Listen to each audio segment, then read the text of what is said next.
Megastar Chiranjeevi కెరీర్లో దొంగ title భలేగా సందడి చేసింది. ఆయన తొలిసారి దొంగ అనిపించుకున్నది మాత్రం సోలోగా కాదు.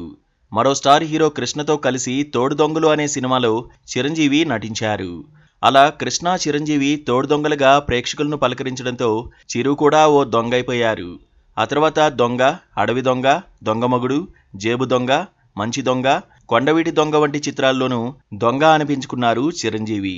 ఈ సినిమాల్లో ఒక్క జేబు దొంగ మినహాయిస్తే అన్నీ జనాన్ని ఆకట్టుకున్న చిత్రాలే కావడం విశేషం. అయితే ఈ దొంగల చిత్రాల్లో ఎవరికీ దక్కని క్రెడిట్ను ఓ నిర్మాత పట్టేశారు.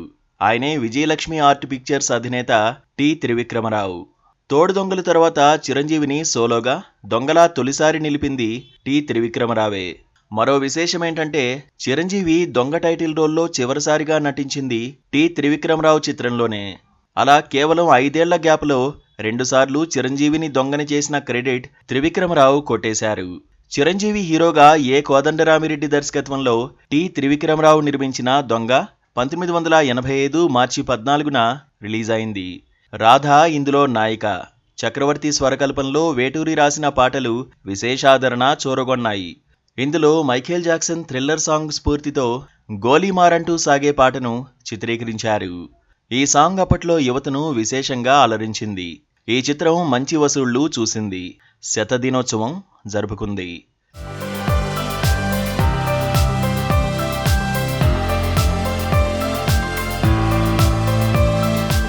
తర్వాత 5 ఏళ్లకు అంటే 1990లో చిరంజీవి హీరోగానే ఏ కోదండరామిరెడ్డి డైరెక్షన్లో టి. త్రివిక్రమరావు కొండవీటి దొంగ నిర్మించారు. ఈ సినిమా మార్చి 9న రిలీజ్ అయింది. ఇందులోనూ రాధ నాయికగా కనిపించగా మరో హీరోయిన్గా విజయశాంతి నటించారు.